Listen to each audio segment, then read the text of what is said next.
আজকে হচ্ছে মঙ্গলবার, আমি আজকে আবার গিয়েছিলাম করিমপুর শপিং মলে, কিন্তু ওখানে কিছুই পছন্দ হলো না। কি বলো তো, আগের দিন সময় কম ছিল তো ওই জন্য ভালো করে দেখা হয়নি, কিন্তু আজকে ভালো করে দেখলাম তবুও কিছুই পছন্দ হলো না। ওই জন্য কিন্তু মঙ্গলবারে নাজিরপুরে যে হাট বসে মানে সুপার মার্কেট, আমি সেখানেই ঢুকছি। দেখো আজকে ভালোই ভিড় আছে, যেহেতু পুজো সামনে, সবাই মোটামুটি পুজোর বাজার করছে। তো চলো ভেতরে যাই, কি কি কালেকশন আছে সবকিছু তোমাদের দেখাচ্ছি, আর আমি কি কিনলাম না কিনলাম সেটাও কিন্তু তোমাদের সঙ্গে শেয়ার করছি। তোমরা ভিডিওটা দেখতে থাকো।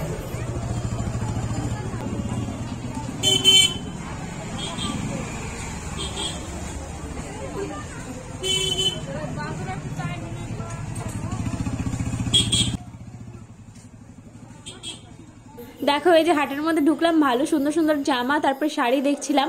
আমি অবশ্য একটা ওয়ান পিস টাইপের নিয়েছি, জানি না পুজোতে পরবো কিনা, কিন্তু ভালো লাগছিল ওই জন্য নিয়েছি। বাড়ি এসে ট্রাই করে দেখলাম যে ওটা আমার একটু টাইট হচ্ছে, মানে একদম স্কিনের সাথে ফিটিংস ড্রেস পরার অভ্যাস নেই, ওই জন্য জানি না পরবো কি না পরবো। যত সম্ভব পুজোতে পরবো না, অন্য কোথাও বা মেলা টেলা হলে পরে তখন পরবো। আর যদি পরি সেটাও তো তোমরা দেখতেই পাবে, ছবি পোস্ট করবো, না হলে ভিডিও পোস্ট করবো। তো দেখো এখানে লং ড্রেসের কালেকশনগুলো খুব সুন্দর লাগছিল দেখতে। আর এই যে দেখো এই যে ওয়ান পিসটা তোমাদের বলছিলাম না যে আমি একটা ওয়ান পিস নিয়েছি, তো ওটা পকেট আছে জন্য আমার বেশি ভালো লাগলো, বাড়িতেও পরা যাবে, মানে পরে পুরনো হলে সেই জন্যই নেওয়া। আর হাতাও নেই, গরম লাগবে না। অবশ্য হাতা নেই জন্য আমি প্রথমে নিতে চাইছিলাম না, তবুও নিয়ে নিলাম। তো এখানে দেখো এদিকে টপের কালেকশন আছে অনেক। হাটের মধ্যে খুব বেশিক্ষণ ছিলাম না, যেহেতু সন্ধ্যা হয়ে যাচ্ছিল আর প্রচন্ড গরম, ভিড় ছিল, সবাই দেখছি যে ঘেমে চেমে একদম ভিজে যাচ্ছিল। আর আজকের ব্লগটাও তাহলে এখানেই শেষ করছি, দেখা হবে তোমাদের সঙ্গে নেক্সট ব্লগে। সবাই খুব ভালো থেকো।